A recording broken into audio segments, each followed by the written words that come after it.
ريتو محلاها كي ما عادش فما احزاب في تونس ينقضوا يتكلموا ويعطيوا الرأي المخالف. قداش نضاف تونس. ومحلاها كي ما عادش فما برامج تنقد وتحكي على السياسة وبرامج سياسية ويعطيوا رأيهم ويفهموا التونسي اش قاعد يصير سياسيا. قداش محلاها. ها كالعباد هذوكم اللي يستغلوا في الفرصة ويستغلوا في التلفزة وفي الكاميراوات باش يعطيوا رأيهم ويتهكموا ويتطاولوا على الحكومة وعلى مؤسسات الدولة. وقداش ما بنها ومحلاها اليوم المهرجانات والأفلام والمسلسلات ما غير فنانين تافهين ينقضوا السلطة، ينقضوا سيادهم. فهمت؟ سيادهم ينقضوا. فهمت؟ شكونك انت؟ جرد مضحك فاشل كراكوز كلون تنقد، توصل تنقد رئيس يا كلب. ريت ما بنها محلاها قداش رياحية كيا. والصحفيين ساكتين مسكرين وفامهم خاطر مأجورين.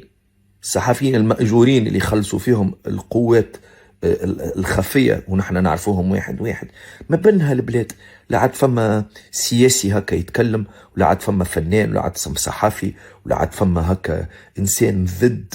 والقاوي ولات الحديث الكله على الكورة والمسلسلات كان الباهية والتلفزة. ريت قداش نضافت البلاد. ريت محلاها. ريت محلاها ديمقراطية. ما عطيناكم الديمقراطية، ايش عملتوا به؟ وحاجة ايش باش نعملوا بها الديمقراطية؟ ايش عملنا بها؟ وانتم وليه وما تعرفوش تستعملوها الديمقراطية؟ ولذا خليونا رايدين. محلاها هكا البلاد، محلاها البلاد ومحلاها العباد.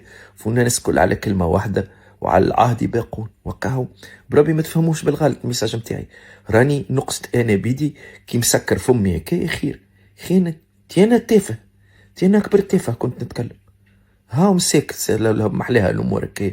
وناس كل متفاهمين وناس مصيفة شيخة وبعد يجي شتاء يركشوا بطانية وبرتاي وعاود هكاكا. وخير اخويا، علاش تكسير الراس؟